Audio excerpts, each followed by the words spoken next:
Halo, selamat siang Bapak Ibu dan teman-teman semuanya, para sahabat Buddhist Fellowship Indonesia. Selamat siang, apa kabar? Salam sehat dan salam sejahtera buat kita semuanya. Saya Leni, Presiden dari Buddhist Fellowship Indonesia, mengucapkan selamat datang dan selamat bergabung di channel YouTube Live-nya Buddhist Fellowship Indonesia. Sebelum kita mendengarkan sharing dari tamu spesial kita, ya, tadi barusan kita ada melihat satu buah video, yaitu video tentang pintu belajar. Pintu belajar dan Buddhist Fellowship Indonesia didirikan oleh founder kami, Ibu Lilian Halim, dan saat ini pintu belajar telah memberikan beasiswa kepada kurang lebih 500 anak-anak Indonesia dari kalangan prasejahtera, mulai dari tingkat PAUD, sekolah dasar, sekolah menengah, tingkat universitas di S1, S2 maupun S3. Dan saat ini sudah ada puluhan anak-anak asuh pintu belajar yang telah lulus sarjana dan saat ini sudah bekerja di masyarakat dan sudah bisa memperbaiki kesejahteraan keluarga mereka. Terima kasih kepada ibu-ibu Buddhist Fellowship Indonesia, founder kami, Ibu Lilian Halim, dan para donatur lainnya atas support kepada pintu belajar selama ini. Ya, kepada Bapak, Ibu, dan teman-teman semuanya, para sahabat Buddhist Fellowship Indonesia yang tergerak hatinya untuk mensupport program charity dari Buddhist Fellowship Indonesia, pintu belajar, nanti bisa menghubungi sekretariat untuk informasi lebih lanjut. Mudah-mudahan ke depannya pintu belajar bisa membantu lebih banyak lagi anak-anak Indonesia dari kalangan prasejahtera sehingga bisa mencerdaskan anak bangsa, dan mudah-mudahan anak-anak asuh pintu belajar selain bermanfaat dan berkontribusi untuk kesejahteraan keluarga mereka, nantinya juga bisa bermanfaat dan berkontribusi untuk masyarakat Indonesia dan membanggakan bangsa dan negara tercinta kita, Indonesia. Sebelum masuk ke sesi sharing, marilah kita semuanya meluangkan waktu sejenak untuk berdoa sebagai ucapan puji syukur kita kepada Tuhan Yang Maha Esa dan Sang Tiratana, karena saat ini kita masih dapat berkumpul dalam keadaan sehat, walaupun secara virtual. Kita dapat berkumpul di siang hari yang berbahagia ini untuk nanti kita sama-sama belajar pengetahuan dari narasumber kita. Marilah kita berdoa sesuai dengan agama dan keyakinan kita masing-masing. Namo tassa bhagavato arahato sama sambuddhassa. Namo tassa bhagavato arahato sama sambuddhassa. Namo tassa bhagavato arahato sama sambuddhassa. Marilah kita lanjutkan dengan membacakan dan merenungkan core value dari Buddhist Fellowship Indonesia, supaya nilai-nilai tersebut dapat kita praktekkan dan amalkan dalam kehidupan kita sehari-hari. Sebagai Kalayanamita Buddhist Fellowship Indonesia, kami bertekad untuk menjalankan nilai-nilai berikut. 1. Respek, penuh hormat kepada Sang Tiratana, mereka yang lebih tua, guru, teman sedama, dan semua makhluk hidup demi tercapainya hubungan yang sehat dan harmonis. 2. Joyful effort, penuh semangat sukacita di dalam mencapai kesejahteraan dan keseimbangan antara fisik dan mental, keluarga dan ekonomi, interpersonal dan spiritual. 3. Integrity, menjalani hidup sesuai prinsip dan nilai-nilai kebenaran, baik melalui pikiran, ucapan, maupun perbuatan. Service, tidak mementingkan diri sendiri, melayani dengan tulus ikhlas dan sepenuh hati, demi kebahagiaan dan kesejahteraan semua makhluk. 5. Compassion, mengembangkan kebajikan dan welas asih terhadap sesama di dalam menjalani kehidupan yang tidak merugikan siapapun. 6. Learning, terus belajar dan meningkatkan kualitas diri, baik secara pengertian maupun praktek dhamma, demi kemajuan spiritual hingga tercapainya pembebasan sejati. 7. Self-reflection, melakukan introspeksi diri. mengembangkan kesadaran dan kebijaksanaan, penuh rasa syukur di dalam menjalani kehidupan yang penuh makna. 8. Faith, mengembangkan pandangan benar serta keyakinan yang kokoh untuk terus hidup sesuai dengan Buddha Dharma. Selamat pagi Bapak Ibu dan teman-teman semuanya, para sahabat Buddhist Fellowship Indonesia. Namo Buddhaya, salam sehat dan salam sejahtera buat kita semuanya. Ya, pada hari ini, pagi hari yang berbahagia ini, kita kedatangan seorang tamu istimewa, ya, seorang dokter, ya, yang nanti akan berbagi pengetahuannya kepada kita semua. Ya, dan saat ini Bu Dokter sudah hadir ya. Kita sapa terlebih dahulu. Selamat pagi, Dokter Angelina. Salam sehat dan salam sejahtera, Bu Dokter. Apa kabar? Baik Bu, pagi juga Bapak Ibu semua. Salam sehat. Ya, terima kasih Bu Dokter. Kami dari Buddhist Fellowship Indonesia mengucapkan terima kasih kepada Bu Dokter karena telah meluangkan waktunya yang sangat berharga untuk berbagi pengetahuan kepada kita semua mengenai tentu saja dengan topik kesehatan, kenali dan cegah nyeri dada akibat jantung. Ya. Bu Dokter sekarang lagi berada di mana? Lagi berbakti hari ini? Enggak, hari ini lagi libur Bu, lagi di rumah. Oke. Ya, Bapak Ibu dan teman-teman semuanya, sebelum Bu Dokter sharing, ya, izinkan saya terlebih dahulu untuk membacakan sedikit profil singkat dari Dr. Angelina Yuwono. Ya, a clinically active medical doctor with a high interest in medical research and medical writing. Dr. love doing creative work, including content design. She is eager on learning new skill, including skill outside medical field. Education, medical doctor at Atmajaya Catholic University of Indonesia, School of Medicine and Health Science, Bachelor of Medicine, Medical Profession Study di Fakultas Kedokteran Atmajaya. Kemudian working experience as a teaching assistant Department of Internal Medicine di Atmajaya Catholic University of Indonesia, assisting in medical student clerkship beside teaching, case discussion, interacting with the internal medicine wards patient and making diagnostic and treatment planning, doing medical research, medical writing and publication, managing internal Atmajaya social media, participate in social service and giving medical education for public. Yeah.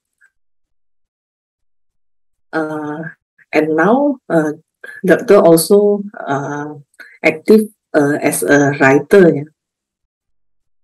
List of medical journal and publication, percutaneous coronary intervention in return of spontaneous circulation, ROSC patient caused by the ventricular tachycardia with ST segment elevation of myocardial infarction. The journal, International Journal of Clinical Image and Medical Review.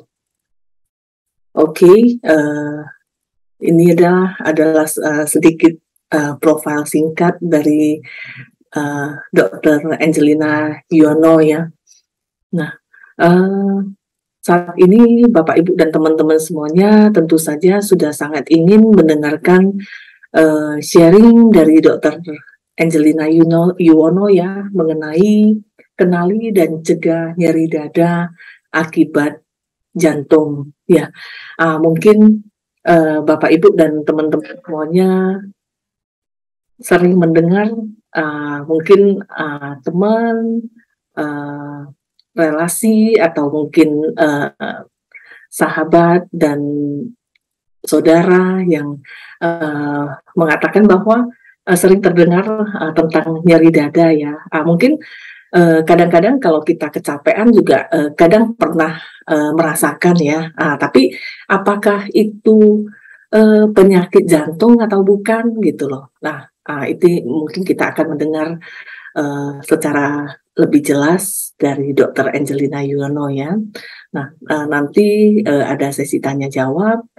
Nanti kan ada beberapa pertanyaan dari audiens. Nanti saya akan bantu untuk menanyakan kepada Bu Dokter ya. Oke, ya. Untuk menghemat waktu, tanpa tunggu waktu berlama-lama lagi, kita persilahkan dan kita sambut Dr. Angelina Yuwono untuk memberikan sharing kepada kita semua dan masyarakat Indonesia mengenai kenali dan cegah nyeri dada akibat jantung. Dr. Angelina, kita persilahkan. Terima kasih. Terima kasih Bu Leni. Bentar, izin share screen ya. Oke, apa slide saya sudah terlihat ya? Oke, kalau gitu izinkan mulai. Selamat pagi Bapak Ibu semua komunitas dari Buddhist Fellowship. Pertama-tama izinkan saya berterima kasih dulu kepada panitia dari Buddhist Fellowship yang sudah mengundang saya untuk bisa membagikan sedikit dari ilmu saya buat Bapak Ibu semua pada pagi hari ini. Nah, perkenalkan saya Dr. Angelina Yuwono. Saat ini aktif bekerja sebagai asisten dosen di Departemen Ilmu Penyakit Dalam Fakultas Kedokteran Universitas Katolik Indonesia Atmajaya. Nah, pada pagi hari ini saya ingin membagikan sedikit nih kepada Bapak Ibu semua mengenai gimana cara kita mengenali dan mencegah nyeri dada akibat jantung. Nah, Bapak Ibu pasti pernah kan mendengar kalau mungkin ada teman-temannya atau mungkin ada keluarganya atau ada tetangganya yang terkena penyakit pernah mengalami nyeri dada. Atau jangan-jangan mungkin Bapak dan Ibu sendiri pernah nih sesekali ngerasa ada kok dadanya nggak enak. Nah, pertanyaannya, nyeri dadanya ini bahaya nggak ya gitu. Nah, yuk sama-sama kita tahu gimana sih nyeri dada yang bahaya. Jadi apa aja sih yang akan kita bahas selama hari ini? Jadi ada 4 poin penting yang pengen saya sampaikan kepada Bapak Ibu semua. Yang pertama yaitu nyeri dada akibat serangan jantung itu kayak gimana? Bedanya sama nyeri dada yang lain itu seperti apa? Yang kedua, penyebab dari serangan jantung itu sendiri itu gimana sih? Apa aja sih kira-kira yang bikin orang memiliki risiko lebih tinggi untuk terkena serangan jantung? Yang ketiga, yaitu pertolongan pertama yang dapat Bapak Ibu lakukan kalau misalkan mengalami nyeri dada ini. Dan yang keempat, gimana cara mencegahnya biar tidak mengalami nyeri dada atau serangan jantung. Nah, untuk yang pertama kita bahas dulu, nyeri dada tuh sebenarnya apa sih? Nyeri dada ini sebenarnya keluhan yang sering banget membawa seseorang itu datang ke IGD. Kalau dilihat dari penelitian sebelumnya, hampir 60% orang datang ke IGD dengan keluhan nyeri dada. Nah, tapi apakah nyeri dada ini semuanya melulu akibat gara-gara serangan jantung? Belum tentu. Ternyata penyebab yang disebabkan oleh serangan jantung ini hanya berkontribusi sebagai 15%. Cuman kalau nggak terdeteksi emang bisa akhirnya fatal gitu. Jadi benar-benar harus dibedain ini nyeri dadanya gara-gara jantung atau bukan. Nah, kira-kira kalau nyeri dada selain jantung nih disebabkan oleh penyakit apa lagi yang lainnya? Biasanya bisa disebabkan oleh penyakit yang ada di saluran cerna. Contohnya kalau misalkan Bapak Ibu pernah dengar ada penyakit asam lambung. Nah, itu juga bisa bikin keluhan nyeri dada. Cuma nanti kita akan bahas lagi. Rasanya tuh beda sama nyeri dadanya serangan jantung. Nah, terus masalah di paru-paru, kayak misalkan ada radang paru atau radang selaput paru, atau jantung tuh ada selaputnya juga. Nah, kalau itu radang juga bisa bikin gejala nyeri dada. Terus masalah-masalah di otot atau di tulang-tulang daerah dada kita, itu juga bisa bikin nyeri dada. Serta sekarang nih banyak nih kan, kita banyak dengar orang banyak yang stres, depresi, cemas. Nah, ini juga bisa bikin keluhan nyeri dada. Nah, bedanya apa sih? Kalau nyeri dada akibat serangan jantung, itu biasanya khas. Rasanya tuh kita kayak ngerasanya penuh ketibanan gitu. Ada benda berat yang neken dada kita. Nah, Nanti kita akan bahas lebih lanjut di slide berikutnya. Kalau misalkan yang nyeri dada akibat masalah di lambung itu kayak gimana? Biasanya kalau misalkan orang nyeri dada akibat asam lambungnya naik gitu, atau penyakit yang sering didengar namanya GERD. Bapak Ibu pasti pernah dengar kan ada penyakit namanya GERD gitu. Kayak rasanya gimana sih? Kalau itu biasanya nyeri dadanya tuh rasanya tuh di belakang tulang dada, di tengah-tengah gitu, terus dia rasanya panas, terus rasanya ada yang kayak asam naik. Nah, itu lebih ngarah ke GERD. Selain itu biasanya kalau misalkan GERD ini biasanya akan diperberat kalau misalkan Bapak Ibu baring. Biasanya nyeri atau rasa panasnya itu akan semakin bertambah. Seperti itu. Nah, selain itu kalau misalkan nyeri dadanya akibat masalah ada radang, misalkan kayak ada infeksi paru atau infeksi selaput paru atau namanya pleuritis, atau mungkin kalau misalkan Bapak Ibu yang kemarin ngehits itu tonton lalu kan COVID bikin radang paru tuh pneumonia. Nah, itu juga bisa bikin sakit dada. Tandanya gimana? Tandanya biasanya sakit dada akibat radang di paru-paru itu rasanya tuh kayak tajam. Biasanya cuman di daerah yang infeksi. Misalkan infeksi parunya di bagian atas ya dia sakitnya nyerinya akan di sana. Nah, biasanya nyeri dada di penyakit paru itu akan diperberat kalau kita tarik napas. Jadi makin tarik kok rasanya kayak ada yang nusuk-nusuk tuh di dada tuh. Nah, kayak gitu kurang lebih. Selain itu bisa disebabkan oleh tadi udah sempat saya sebut otot sama tulang. Biasanya otot sama tulang kalau misalkan ada radang atau ada overuse atau kelebihan dipakai di daerah dada misalkan habis olahraga berat gitu. Nah, itu juga bisa menimbulkan nyeri. Tapi nyerinya rasanya tuh kayak tumpul, paling kayak apa ya, kayak ada yang neken dikit gitu. Dan bisa kita tunjuk, misalkan nyerinya di bagian ototnya bagian sini. Nah, kita bisa tunjuk nih di sini pas di situ, atau kalau misalkan yang di daerah tulang, tulang iga kita itu kan ngelingkar. Nah, itu bisa sekitar tulangan itu juga nyeri. Rasanya kayak ada yang kayak linu gitu. Nah, lalu kalau cemas biasanya nyerinya itu mirip-mirip sama serangan jantung. Cuman nanti pas dilakukan pemeriksaan semuanya normal. Biasanya kalau nyeri dada akibat cemas ini disertai beberapa ciri-ciri kayak misalkan orang lagi panik, ada rasa-rasanya takut banget, takut banget, misalkan ada rasa takut mati, seperti itu. Atau mungkin dia muncul ketika seseorang ini ngerasa lagi down banget. Nah, itu bisa aja disebabkan oleh cemas. Cuman untuk kita bilang ini nyeri dadanya bukan karena penyakit-penyakit lain, semua ini harus disingkirin dulu. Gak bisa orang nyeri dada, begitu datang kita langsung bilang, oh iya ini cemas aja. Enggak, kita harus singkirin penyakit-penyakit lainnya duluan. Nah, lalu sekarang nih kita masuk ke nyeri dada akibat serangan jantung. Kayak gimana sih nyeri dada akibat serangan jantung itu? Ya, jadi nyeri dada akibat serangan jantung itu disebut nyeri dada angina. Atau kalau bahasa Inggris disebut dengan angina pectoris nih kalau Bapak Ibu pengen cari tahu istilahnya lebih lanjut. Nah, nyeri dada akibat serangan jantung ini kenapa bisa timbul? Ini merupakan tanda bahaya. Nyeri dada ini muncul akibat adanya aliran oksigen ke otot-otot jantung itu nggak cukup. Jadi ini kayak respons bahaya, si jantung ngasih tahu nih ke kita, oksigen darah saya nih sedang tidak cukup gitu. Jadi dia menimbulkan rasa nyeri. Nah, nyeri dada akibat serangan jantung ini biasanya ditandai dengan adanya rasa seperti tertekan, rasa penuh di bagian dada tengah atau belakang gitu. Atau dia bisa menjalar juga ke daerah leher, ke daerah rahang, ke daerah tangan, ke daerah bahu, lalu tangan. Bahkan kadang ada yang sampai nusuk juga ke daerah belakang gitu. Nah, ada di sini udah bisa dilihat nih ada gejala nyeri dada yang dirasakan di ulu hati, mirip-mirip sama sakit mah. Nah, yang sering dirasakan di ulu hati ini biasanya sering disalah tafsirkan. Nah, makanya jadi kalau misalkan ada nyeri dada yang udah sifatnya rasanya kayak berat, kayak ketibanan di daerah-daerah bawah ini segera datang untuk diperiksakan apakah ini ngarahnya ke sakit serangan jantung atau bukan. Walaupun begitu, ingat nyeri dada akibat serangan jantung ini biasanya cuman ada di 15% dari seluruh nyeri dada yang ada di IGD. Walaupun begitu, deteksinya penting agar kita nggak kecolongan. Karena nyeri dada sendiri kalau misalkan akibat serangan jantung, ini yang paling banyak bikin orang mengalami henti jantung di rumah gitu. Jadi harus benar-benar hati-hati. Nah, selain itu nyeri dada akibat jantung biasanya dia cukup khas. Selain nyeri dada yang kayak ketibanan, biasanya itu ada disertai dengan gejala-gejala lain. Contohnya kayak ada sesak napas atau keringetan, disertai juga rasa kayak ada muncul keringet-keringet dingin dan rasa capek gitu. Nah, nanti nyeri dadanya akibat jantung ini kita bedain lagi. Ada yang bisa muncul pas aktivitas doang, atau yang lebih gawat nanti dia akan muncul secara dadakan gitu. Ya, jadi kalau nyeri dada dari jantung sendiri atau nyeri dada angina, secara umum dia dibedain jadi dua nih, yang stabil sama yang nggak stabil. Bedanya gimana nyeri dada yang stabil? Jadi nyeri dada yang stabil ini biasanya dirasakan oleh orang yang sebelumnya udah pernah nyeri dada dan sudah terdiagnosis serangan jantung sebelumnya. Jadi ada orang-orang yang mungkin masih mengalami nyeri dada. Nah, dilihat nyeri dada ini biasanya bisa dia prediksi.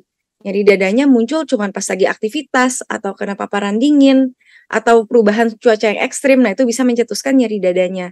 Terus nyeri dadanya juga bisa muncul ketika orang ini lagi ada emosi gini. Emosi gitu, lagi kesel sama orang. Nah, itu dia tiba muncul. Biasanya episodenya itu kurang lebih sekitar 5 menit. Ada yang bilang 2-10 menit, tapi intinya dia hanya berlangsung sebentar dan hilang ketika pasiennya ini, orangnya ini istirahat sebentar gitu. Atau dia kalau misalkan udah pernah serangan jantung sebelumnya, kadang pulang itu dibawain obat yang di bawah lidah. Nah, kalau dia minum obat yang di bawah lidah, nyerinya itu akan berkurang. Dan nyeri dada yang stabil, misalkan hari ini dia lagi jalan gitu, lagi ke pasar, tiba-tiba sakit dada. Terus dia minum obat, hilang. Besok dia ke pasar lagi, sakit dada lagi. Tapi antar sakit dada yang hari ini sama yang dia rasakan besoknya, itu tuh sama gitu. Kualitasnya sama. Jadi misalkan ibaratnya skornya dari 1 sampai 10, hari 1 dia ngerasa 5 gitu. Nah, besoknya dia juga ngerasa tetap 5. Jadi intensitas atau keparahan nyerinya itu tidak bertambah. Nah, itu nyeri dada yang stabil. Nah, jadi kalau yang nggak stabil itu otomatis kondisi yang lebih berat, di mana yang nggak stabil ini bisa terjadinya mendadak. Jadi orangnya lagi nggak ngapa-ngapain, tahu-tahu muncul nyeri dadanya. Dan biasanya berlangsung lebih dari 5-10 menit, pokoknya lebih lama, dan biasanya nggak membaik dengan istirahat atau obat yang di bawah lidah. Selain itu, intensitas nyerinya, kualitas nyerinya itu lebih sakit dibandingkan nyeri dada yang sebelumnya dia rasakan. Jadi makin lama kok makin parah kayak gitu. Dan ini biasanya menandakan ada serangan jantung yang sedang terjadi. Jadi harus segera dibawa ke rumah sakit. Nah, orang yang pertama kali mengalami nyeri dada, itu kita masukin ke dalam yang nggak stabil. Karena kita belum tahu nih, dia sebelumnya ada riwayat sakit serangan jantungnya atau enggak. Jadi ini pasti yang pertama kali nyeri dada itu wajib dibawa ke dokter untuk diperiksa lebih lanjut. Seperti itu. Nah, jadi kalau kita ngomong nyeri dada akibat jantung, penyebab utamanya itu adalah serangan jantung atau disebut istilahnya heart attack. Kalau misalkan Bapak Ibu pernah periksa ke dokter dan pernah ngelihat ada istilah myocardial infarction, itu menandakan Bapak Ibu terkena serangan jantung seperti itu. Jadi kan kalau misalkan ada yang kayak penumpukan lemak, kolesterol, atau benda-benda asing itu menyebabkan sumbatan di pembuluh darah kita. Atau disebut namanya menyebabkan terjadi proses aterosklerosis nih, nyumbat di sini. Akibatnya aliran darah ke otot-otot jantung itu berkurang. Nah, darah ini punya tugas penting untuk ngalirin oksigen ke otot-otot jantung, biar otot-otot jantung itu bisa bekerja. Nah, masalahnya kalau misalkan ternyata ada sumbatan, otomatis aliran darahnya itu akan berkurang. Jadi otot jantung banyak nih yang nggak dapat oksigen. Jadinya, sebagai respons ini tanda bahaya, dia nggak dapat oksigen, dia akan menimbulkan keluhan nyeri dada. Nah, plak yang tadi terbentuk itu juga sifatnya itu rapuh. Jadi ibaratnya luka di kulit yang gampang lepas. Nah, kalau misalkan dia sampai lepas, dia akan nyumbat ke pembuluh darah yang lebih kecil. Nanti dia akan menyebabkan sumbatan total dan otomatis aliran darah ke sana jadi sama sekali nggak ada. Otomatis hal ini akan jadi lebih bahaya. Biasanya serangan jantung yang berat itu akibat adanya sumbatan total di pembuluh darah jantung kita. Nah, lalu kita mau lihat nih, apakah kita tuh punya risiko nggak sih buat terkena serangan jantung? Karena kalau kita tahu risikonya, otomatis kita bisa cegah. Sama-sama kita bisa cegah biar nggak terkena serangan jantung. Jadi ada berbagai macam faktor risiko orang terkena sakit jantung. Yaitu yang pertama, ternyata dari jenis kelamin itu dia juga berpengaruh. Dari jenis kelamin dia juga berpengaruh. Jadi kalau misalkan jenis kelamin wanita sama laki-laki, usia mulai berisiko lebih tinggi terkena serangan jantung itu berbeda. Kalau di wanita biasanya di atas 55 tahun. Kenapa lebih tua 10 tahun nih daripada laki-laki buat terkena serangan jantung? Karena di wanita itu sebelum menopause masih punya hormon estrogen. Estrogen ini cukup protektif buat mencegah terjadinya serangan jantung. Lalu yang sering kita terdengar itu otomatis gaya hidup itu penting banget dalam meningkatkan risiko serangan jantung.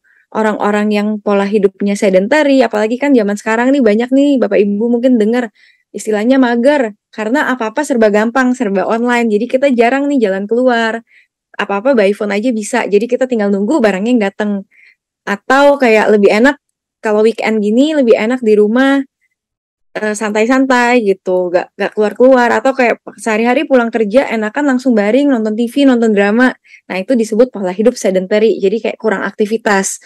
Terus gaya hidup yang lain kayak makan makanan yang gak sehat. Sekarang kan banyak junk food ya gitu. Sekarang kan orang makan banyak kan tepung-tepung gitu, atau terlalu makan banyak bakmi juga nggak bagus.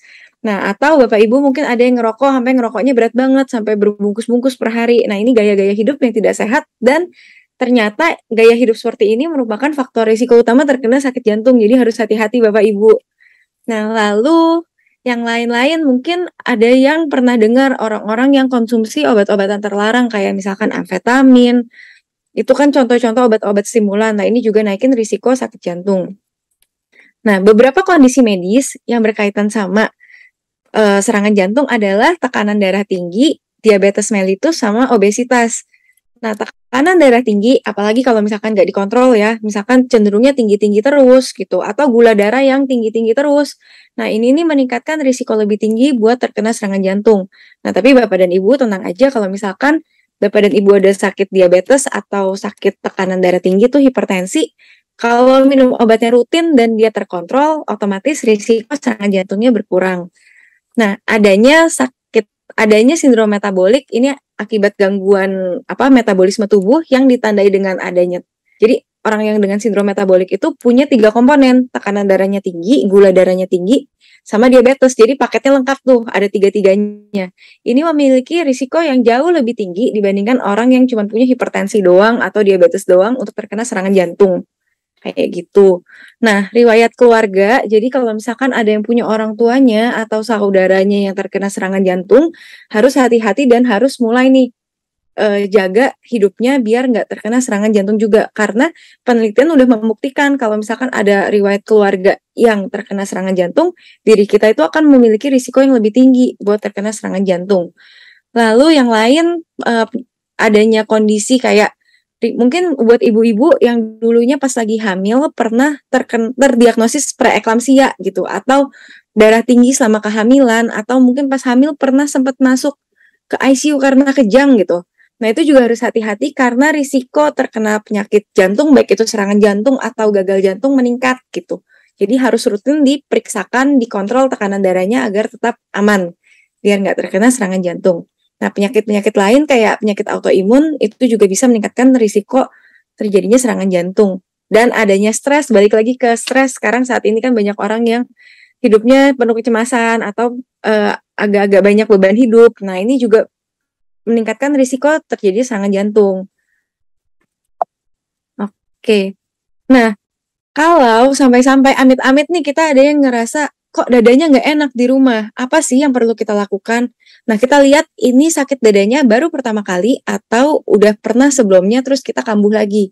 Kalau Bapak Ibu yang dulunya pernah sakit dada terus sekarang kambuh lagi, nah Bapak dan Ibu biasanya udah pernah nih dibawain obat yang ditaruh di bawah lidah. Biasanya namanya ISDN, nitrokaf, nitrogliserin, semacam itu. Nanti obat yang di bawah lidah itu boleh diminumin dulu 1 pil di bawah lidah. Dilihat responsnya gimana. Kalau misalkan setelah itu perbaikan, nyeri dadanya misalkan kurang dari 5 menit dan habis dikasih obat di bawah lidah itu Bapak Ibu ngerasanya enakan, boleh dilihat dulu ada lagi muncul atau enggak. Kalau misalkan Bapak Ibu khawatir, boleh langsung ke dokter juga buat diperiksain lagi. Nah, tapi kalau Bapak Ibu ini nyeri dadanya baru atau nyeri dadanya dulu pernah, tapi kok sekarang rasanya tuh beda gitu, jadi makin berat. Nah, ini langsung bawa ke IGD atau telepon segera ke fasilitas gawat darurat terdekat. Jadi jangan ditunda, karena biasanya kayak gini perlu evaluasi lebih lanjut. Nah, setelah sampai di IGD, apa yang akan dilakukan ke Bapak Ibu semua? Nah, jadi biasanya setelah sampai di IGD, Bapak dan Ibu biasa akan langsung dicek EKG-nya gimana, dilihat ada perubahan gelombang EKG-nya atau enggak. Karena dari EKG kita bisa dapat informasi banyak nih dokternya nih. Tahu Bapak nih yang tipenya harus dilakukan segera revaskularisasi atau misalkan kayak harus dipasang ring, di bypass. Nah, itu bisa kelihatan dari EKG dan enzim jantungnya. Biasanya nanti dokter jantungnya yang akan nentuin. Lalu biasanya diperiksakan juga adanya enzim jantung namanya CKMB dan troponin. Jadi itu beberapa pemeriksaan yang bisa direkomendasikan ketika Bapak datang ke IGD, Bapak dan Ibu datang ke IGD dengan keluhan nyeri dada. Nah, kalau setelah itu biasanya dilakukan apa sih untuk pertolongan pertamanya di rumah sakit? Biasanya bakal dipasangkan oksigen kalau memang diperlukan. Terus tetap obat di bawah lidah akan dikasihkan lagi untuk melihat ini berkurang atau enggak. Dan kalau misalkan nyeri dadanya terus-terusan makin berat, nah itu bisa dikasih morfin secara melalui infus gitu, biar agak cepat enakannya. Dan biasanya dikasih obat-obat pengencer darah, kayak gitu. Nanti pokoknya intinya buat Bapak dan Ibu semua, kalau sampai amit-amit ngerasa nyeri dada di rumah, ya umpamanya itu nyeri dada baru dan makin berat, harus segera bawa ke IGD. Nanti sisanya itu akan dilakukan semua di rumah sakit. Seperti itu. Nah, yang paling penting dari semua ini adalah gimana caranya kita menjaga kesehatan jantung kita biar nggak gampang nih terkena serangan jantung. Nah, karena tadi rokok itu salah satu faktor penting dalam terjadinya serangan jantung, otomatis berhenti merokok ini hal yang wajib untuk dilakukan. Nah, tapi saya ngerti Bapak dan Ibu mungkin yang ngerokok, kalau misalkan udah biasa ngerokok banyak sehari untuk langsung berhenti itu susah, karena kan rokok kan itu juga udah jadi kebiasaan ya. Jadi caranya mungkin bisa disarankan kayak misalkan mau berhenti ngerokok, coba yuk misalkan dari biasa sehari itu 8 batang, coba kurangin 1 sampai 2 batang dulu per hari gitu, sampai nanti dia bisa berhenti pelan-pelan. Nah, kadang tuh sekarang juga udah banyak konseling, jadi banyak konseling atau bikin grup untuk berhenti berokok bersama. Karena kalau ada peer group yang sama-sama punya keinginan sama, kita akan punya motivasi yang lebih baik untuk menjaga kesehatan kita. Salah satunya untuk berhenti merokok bersama gitu. Kalau misalkan pola hidup lainnya yang perlu dijaga adalah makan. Jadi makan yang disarankan itu tetap harus konsumsi makan makanan sehat. Jadi nggak boleh kebanyakan nih sehari, tapi nggak boleh kedikitan juga.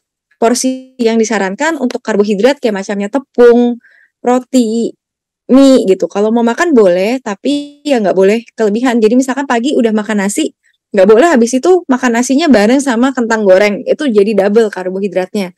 Nah, karbohidrat yang ketinggian ini juga akan meningkatkan risiko serangan jantung. Untuk lemak itu perlu dikonsumsi, tapi yang perlu dikonsumsi itu bukan lemak jenuh. Contoh lemak jenuh kayak gimana?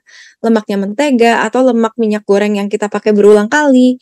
Terus kayak lemak-lemak kayak misalkan di kue itu kan ada krimnya. Nah, lemak yang ada krimnya itu termasuk lemak jenuh. Nah, ini juga nggak boleh terlalu banyak dikonsumsi. Lemak yang baik itu lemak yang dari tumbuhan, jadi kayak olive oil, terus kayak misalkan mau minum omega 3 itu juga baik. Nah, terus protein, kalau protein justru kebalikan. Protein yang kita pengen itu sebenarnya kayak protein yang baik gitu ya.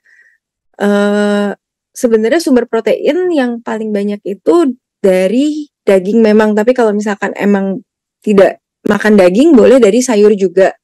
Nah, kalau untuk serat sendiri gimana? Kalau serat itu sangat disarankan buat pencegahan serangan jantung ini, dan dia bisa juga untuk mencegah kayak penyakit-penyakit diabetes, obesitas. Nah, ini paling banyak sumber serat dari sayur-sayuran. Jadi, sayur itu kunci penting untuk dikonsumsi dalam mencegah serangan jantung. Buah juga perlu dikonsumsi karena banyak vitamin-vitamin yang bisa mencegah meningkatkan kesehatan kita secara umum gitu. Lalu kalau alkohol gimana? Alkohol itu tidak disarankan untuk dikonsumsi. Kalau misalkan rekomendasi di barat, karena mereka sering mengkonsumsi alkohol, mereka masih mengizinkan minum alkohol itu sekitar setengah sampai 1 gelas sehari gitu. Cuman kalau misalkan bisa tidak minum alkohol ya lebih baik lagi gitu. Dan olahraga ini nih yang agak susah, yang lebih susah nih, karena kita harus menyisihkan waktu gitu. Kalau makan kan sehari-hari kita bisa atur lah ya, coba gitu. Kalau olahraga itu lebih susah karena kita harus nyisihin waktu dari kesibukan kita atau waktu istirahat kita korbanin sedikit buat aktivitas fisik.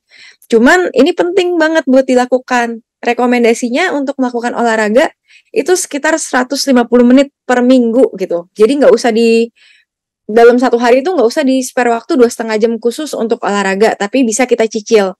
Jadi direkomendasikan minimal kalau kita mau berolahraga itu 30 menit per hari gitu. Jadi diakumulasiin aja 5 hari 30 menit itu kan jadi 150 menit ya gitu. Nah, olahraganya kayak apa sih yang bagus untuk menjaga serangan jantung ini? Jadi olahraganya tuh biasanya yang aerobik terus dengan intensitas yang sedang, contohnya kayak Bapak Ibu kalau yang suka berenang boleh lanjut, yang mau goes, yang mau sepedaan juga boleh lanjut, atau misalkan kayak sibuk banget ya udah cukup aja lari-lari jogging-jogging kecil pagi hari gitu banyak 30 menit atau enggak sore hari itu juga nggak masalah gitu. Nah, targetnya dengan jaga makan, olahraga itu adalah menjaga berat badan kita agar tetap ideal nih. Jadi kita nggak mau kita terlalu kurus juga nggak bagus, tapi juga nggak mau terlalu gemuk gitu. Kalau misalkan di kesehatan sendiri biasa kita akan menghitung namanya indeks massa tubuh. Jadi kita mau lihat parameter yang lebih objektif buat lihat ini tuh kelebihan atau enggak berat badannya. Caranya gimana? Jadi dengan berat badan nanti kita bisa bagi dengan tinggi badan kuadrat dalam meter gitu. Nanti kita lihat apakah dalam rentang normal atau enggak. Cuman kalau Bapak Ibu daripada pusing, intinya kita nggak mau berat badan kita semakin lama semakin meningkat gitu atau terlalu banyak kurusnya. Jadi kalau kita ngaca maunya ya udah kayak gini aja gitu cukup. Yang penting tidak terlalu gemuk. Nah, jangan lupa kan tadi kan stres itu kan salah satu faktor risiko penting dan saat ini makin banyak nih yang mengalami serangan jantung akibat stres. Nah, ini harus mulai dikendalikan. Jadi mungkin perlu ngelakuin terapi-terapi relaksasi. Jadi kayak misalkan boleh ikut meditasi, terus kalau misalkan mau olahraga kayak yoga gitu kan itu bagus banget buat relaksasi tubuh. Nah, itu boleh dilakukan. Buat Bapak Ibu yang sebelumnya pernah ada penyakit jantung atau mungkin punya faktor risiko penyakit jantung kayak tadi darah tinggi, diabetes atau obesitas, itu jangan lupa untuk dikendalikan ya karena ini bantu banget dalam mengurangi serangan jantung. Dan obat yang diminum harus tetap diminum rutin gitu. Jangan sampai karena takut ini itu obatnya di stop malah jadi serangan jantung. Karena obat yang dikasih ke Bapak Ibu pasti sudah disesuaikan dengan kondisi dengan kebutuhan Bapak Ibu. Jadi kalau misalkan ada kebingungan dalam pengobatan segera langsung harus kontrol ke dokternya masing-masing. Dan vaksinasi ini juga penting untuk dilakukan. Kenapa? Karena vaksinasi ini kan tujuannya itu adalah untuk mencegah penyakit. Nah, penyakit infeksi ini ternyata menjadi salah satu pencetus serangan jantung dan masalah jantung lainnya seperti gagal jantung yang cukup sering. Jadi, kalau misalkan orang-orang dengan kekebalan tubuh yang kurang, misalkan kayak orang tua atau dia kayak punya sakit diabetes, kita sarankan untuk lakukan vaksinasi biar gak gampang sakit, jadi terhindar dari penyakit-penyakit lain seperti serangan jantung juga. Gitu. Nah, pencegahan serangan jantung ini gak harus dimulai sejak dini ya, jadi nggak nunggu di atas 40 tahun baru mulai gitu, karena sekarang trennya serangan jantung dan penyakit-penyakit akibat gangguan metabolisme ini maju gitu, jadi usia 35-40 itu udah mulai banyak yang kena serangan jantung, stroke. Jadi kalau bisa buat teman-teman yang usianya masih 20 tahunan atau masih lebih muda dari itu juga udah harus dimulai nih dijaga pola hidupnya agar lebih baik untuk mencegah serangan jantung. Nah, dari Kementerian Kesehatan sendiri sebenarnya udah bikin akronim namanya CERDIK untuk Bapak Ibu biar lebih gampang mengingat gimana cara mencegah serangan jantung. C-nya itu cek kesehatan secara rutin, enyahkan asap rokok, rajin melakukan aktivitas fisik sesuai tadi rekomendasinya, lalu dietnya seimbang, istirahat cukup, dan kelola stres. Karena istirahat cukup ini kenapa penting nih, ini menarik. Soalnya kalau misalkan ternyata tidurnya itu kurang, itu akan meningkatkan risiko terjadinya obesitas dan otomatis endingnya bakal terjadi berbagai macam penyakit metabolisme dan akhirnya dapat meningkatkan risiko serangan jantung. Nah, mungkin itu sekian yang bisa saya bagikan kepada Bapak dan Ibu pada pagi hari ini mengenai gimana cara kita mengenali dan mencegah serangan jantung. Semoga Bapak dan Ibu sekalian dapat mengaplikasikan nih hal-hal yang sudah saya ceritakan tadi untuk diterapkan di hidupnya sehari-hari agar dapat mencegah serangan jantung dan meningkatkan kesehatan Bapak dan Ibu secara umum. Terima kasih, salam sehat dan namo buddhaya. Terima kasih Bu Leni. Ya, terima kasih Bu Dokter atas sharingnya yang sangat bermanfaat sekali buat kita semuanya di pagi hari yang berbahagia ini. Thank you, Anumodana Bu Dokter. Ya, Bu Dokter, nah kalau untuk identifikasi penyakit jantung dan GERD ya, kadang-kadang itu agak susah ya Bu Dokter ya. Mungkin ada indikasi-indikasi yang lebih spesifik nggak Bu Dokter, bahwa oh ini hanya GERD, oh ini harus diwaspadai dan mesti ke dokter untuk check up nih karena ini ada indikasi penyakit jantung. Mungkin Bu Dokter bisa memberikan sedikit penjelasan. Terima kasih.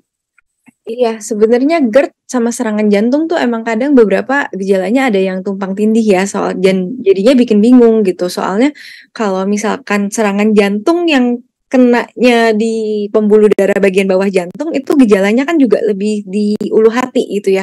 Jadi orang suka bingung nih, ini GERD sakit mah biasa atau serangan jantung gitu.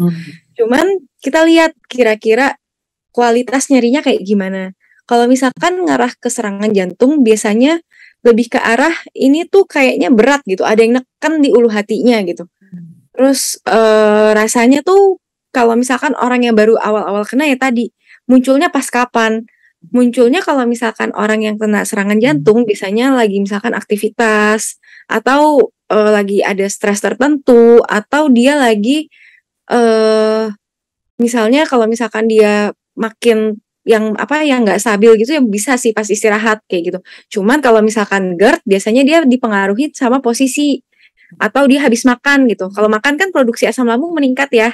Jadinya nanti kayak ngerasa dadanya tuh lebih ke arah panas gitu. Jadi GERD itu khasnya dia rasanya panas, terus bisa juga kalau mau nyeri tuh nyerinya lebih kayak ada yang cenut-cenut gitu, bukan kualitas nyeri yang kayak ketibanan gitu. Kalau ada nyeri ketibanan yang kita pikirin pertama kali justru malah jantung. Kayak gitu, atau rasanya kayak penuh banget, kayak ada yang neken, nah itu semuanya kita ngarahnya ke jantung. Nah, kalau GERD biasanya kita ngerasanya nyerinya ini ngejalarnya ke atas, ke area leher, terus biasanya disertain rasa kayak ada asam di mulut, ada yang naik gitu, rasanya ada yang naik kok panas gitu ya.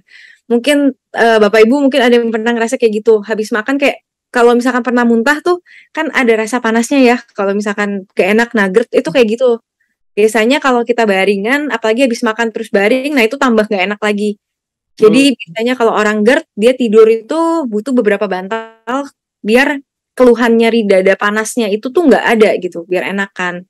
Nah biasanya GERD juga dialami oleh orang-orang yang gemuk gitu, karena orang gemuk itu salah satu faktor resiko utama terjadinya GERD. Selain itu bedanya sama serangan jantung, penjalaran nyerinya. Biasanya nyeri ulu hatinya yang misalkan dia nyerinya di ulu hati, dia tuh nggak cuma di sana, dia bisa ngejalar ke tempat-tempat lain. Bisa juga dia akan ngejalar ke rahang, ke leher, ke rahang, terus sampai ke tangan-tangan, biasanya tangan kiri. Itu rasanya nggak enak semua. Kalau dari pasien-pasien yang kena serangan jantung, biasanya mereka bilang sakitnya tuh sakit banget gitu. Kadang mereka nggak bisa deskripsiin sakitnya tuh di mana. Pokoknya intinya rasanya dadanya semuanya tuh ada yang niban gitu. Terus nanti dia ngejalar sampai tangan-tangan. Kalau kita minta dia tunjuk, dia biasanya nggak bisa nunjuk gitu. Karena emang bener-bener sakit sekali gitu di seluruh bagian dadanya. Kayak gitu sih. Nah, biasanya bedanya lagi kalau misalkan dipakein obat di bawah lidah, di serangan jantung dia perbaikan. Kayak gitu. Seperti itu sih, Bu. Oke, thank you atas penjelasannya Bu Dokter. Ya, makasih. Sangat bermanfaat sekali. Nah, Bu Dokter, kita sering dengar orang yang lagi tidur, terus besoknya mungkin tidak bangun lagi, terus di otopsi di rumah sakit, oh katanya penyakit jantung. Ya, penyakit jantung juga bisa seperti itu ya Bu Dokter ya. Maksudnya mungkin kalau udah tidur entah sakit atau tidak nggak tahu ya, karena besoknya kan orangnya sudah meninggal.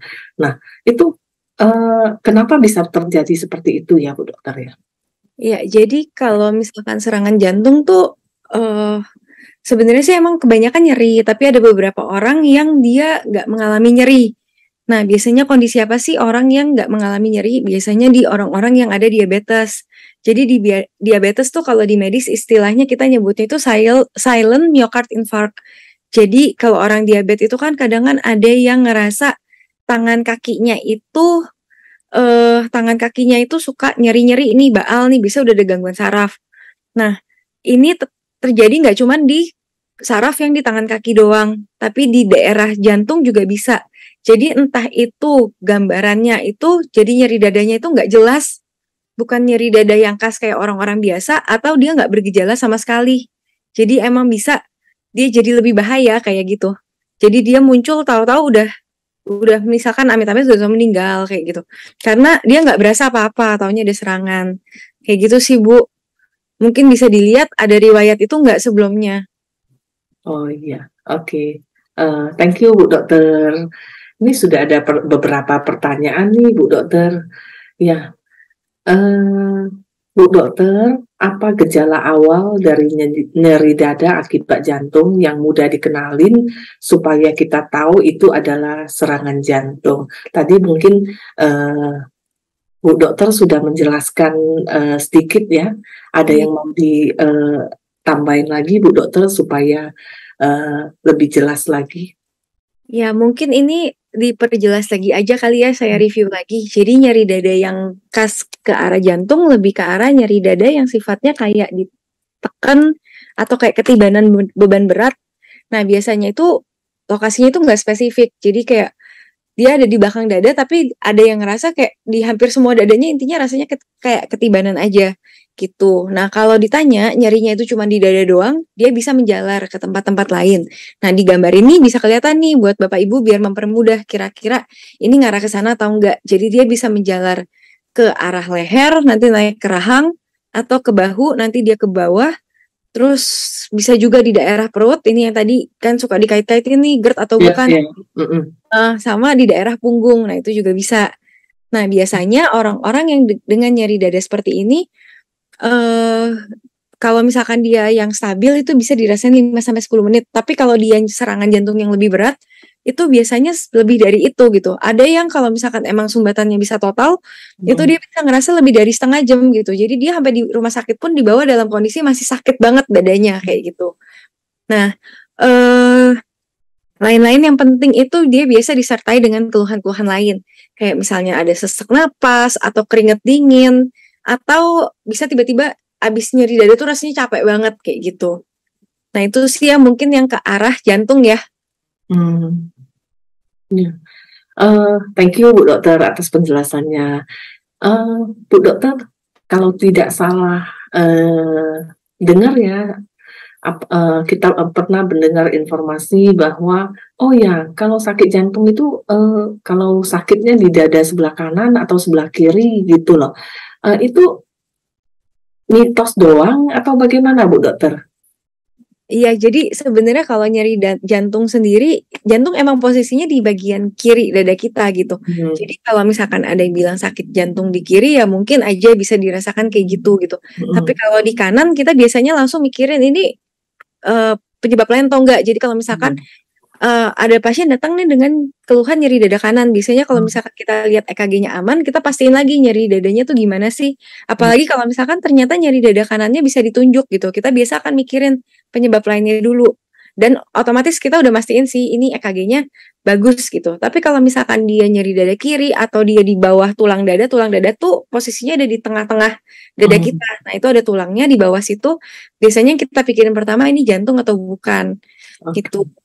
Ada kayak misalkan ada penyakit jantung lain, kan penyakit jantung kan nggak melulu soal serangan jantung ya. Jadi ada juga penyakit jantung misalkan ada masalah di pembuluh darah jantungnya ada yang robek atau selaput jantungnya radang, itu biasanya kalau di katupnya bermasalah gitu ya. Kalau katup bermasalah mungkin dia nggak nyeri Bu, yang nyeri itu biasanya kalau kayak selaput jantungnya atau pembuluh darah ada yang robek atau pecah gitu. Biasanya itu juga bikin sakit dada, tapi beda kualitasnya. Kalau yang kayak akibat selaput jantungnya radang, biasanya nyeri dadanya tuh lebih spesifik ke arah tengah ke kiri gitu. Di posisi jantungnya, soalnya dia cuma nyeliputin jantungnya doang. Tapi kalau misalkan nyeri dadanya gara-gara pembuluh darah jantungnya ada yang pecah, biasanya nyerinya itu sakit banget dan tidak membaik dengan apapun. Terus kualitas nyerinya tuh orangnya tuh ngerasa kayak ada yang ngerobek atau ada yang nyayat gitu. Jadi lebih sakit daripada orang yang daripada orang yang nyeri jantung biasa gitu. Dan dia tidak membaik gitu. Biasanya disertain dengan gejala lain kayak tekanan darahnya biasanya rendah kayak gitu-gitu sih Bu. Ya, ya, ya. Thank you Bu Dokter. Berarti kalau nyerinya di sebelah kiri, boleh hampir dikatakan itu ada kemungkinan besar itu jantung ya Bu Dokter ya kalau di sebelah kiri ya. Ya, jadi perlu dipikirin nih masalahnya jantung atau enggak nyeri dadanya gitu. Yang dipikirin biasa sih itu duluan ya.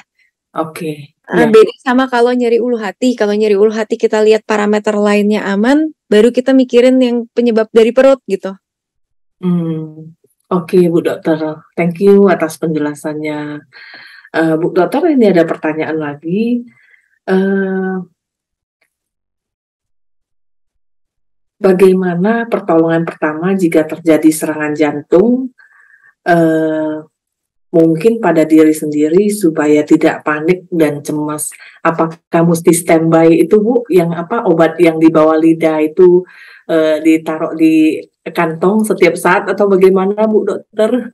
Ya, Terima kasih. kalau misalkan Bapak Ibu udah pernah ada riwayat sakit jantung sebelumnya, wajib nyimpen ISDN itu yang obat di bawah lidah itu di kantong.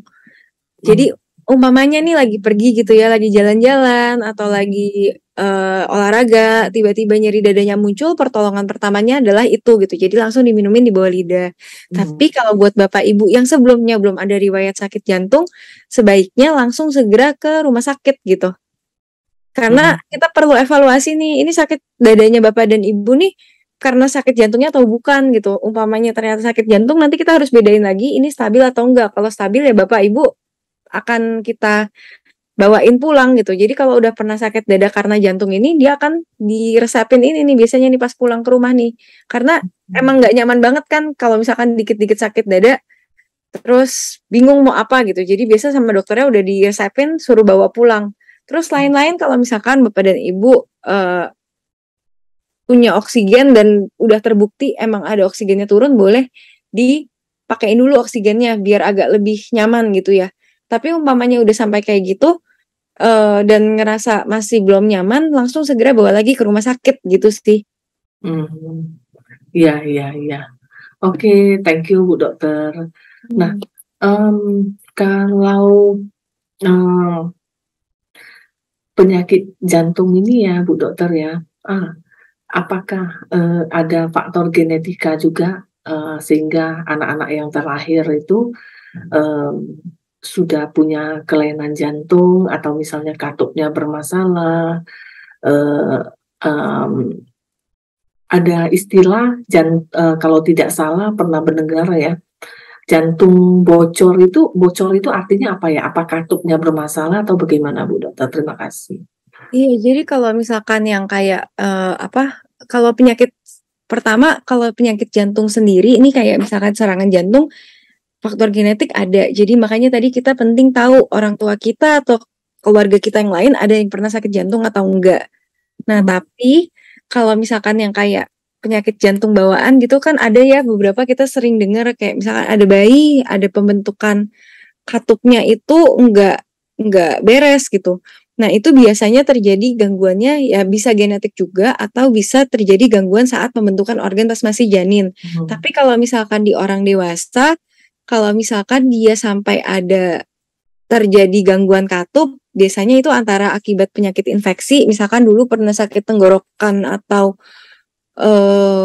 pernah ada masalah di gigi gitu ya, terus ada lubang, terus gak maksudnya belum ditangani dengan baik, terus bakterinya nyebar, bisa tuh bikin ke arah jantung dan bikin gangguan katup, itu bisa banget. Jadinya itu biasanya munculnya menimbulkan gangguan katup di orang dewasa gitu. Nah, tapi selain itu ada penyakit-penyakit lain juga yang bikin gangguan katup jantung di dewasa. Contohnya kayak misalkan ada orang dengan jantung bengkak nih, udah lama jantung bengkaknya, gagal jantung kiri gitu ya. Nah, ini juga bisa bikin kelainan jantung. Kelainan katup jantung. Jadi katup itu kan kayak pintu gitu ya. Nah, kalau misalkan ada masalah di jantung, pintunya ini dia bisa jadi kayak dol gitu. Nah, ini biasanya kelainan yang didapat setelah dewasa. Kalau yang dari infeksi, dia biasanya bikin entah dia jadi dol atau enggak dia jadi kayak makin rapat, jadi susah buka. Nah, itu juga kayak gitu. Tapi kalau misalnya Bu Dokter, kalau kenapa jantung itu bisa bengkak ya Bu? jantung itu bisa bengkak penyebabnya macam-macam sih Bu. Biasa karena pompanya dia agak kurang baik gitu ya. Atau ada kayak penyakit. Jadi kalau misalkan kita ngomong pembengkakan jantung itu kita ngomong ke arah gagal jantung. Jadi pompa jantungnya ini berkurang gitu. Atau ada sesuatu yang bikin pompa jantungnya itu terhambat. Biasanya kalau kayak gini terjadinya di orang-orang yang ada sakit lama, kayak misalnya penyakit darah tinggi. Itu nanti kalau orang darah tinggi tuh pompa jantungnya tuh akan lebih ekstra. Lama-lama jantung tuh bisa capek. Nah, begitu jantung itu capek, selain dia strukturnya berubah jadi lebih gede, dia juga kemampuan pompanya tuh berkurang. Jadi otomatis darahnya itu nggak bisa dia pompa keluar dan akan numpuk di paru-paru. Soalnya jantung tuh dapat darah salah satunya dari paru-paru. Nah, kalau dari paru-paru itu kalau misalkan dia nggak berhasil keluarin dari jantungnya lagi, otomatis akan numpuk di paru-paru. Makanya kalau pernah dengar orang yang gagal jantung, jantungnya bengkak, pasti dibilang di rumah sakit, oh ini paru-parunya kerendam gitu. Nah itu kerendamnya gara-gara pompa di jantungnya kurang baik sehingga darahnya itu numpuknya di paru-paru gitu. Nah itu biasanya selain darah tinggi bisa juga disebabkan kayak ada pencetus akut. Jadi orang yang ada radang paru-paru itu paling sering mencetuskan kondisi gagal jantung juga. Atau ada kondisi kayak gini, kayak serangan jantung. Jadi kalau serangan jantung kan otomatis ada bagian jantung yang nggak bisa gerak dengan baik. Nah karena dia nggak bisa gerak dengan baik, otomatis pompa jantungnya juga akan berkurang. Nah kalau pompa jantungnya berkurang, balik lagi darah nggak bisa dipompa keluar dan akan numpuk di paru-paru. Makanya bisa jadi jantungnya itu mengalami pembengkakan jantung kayak gitu.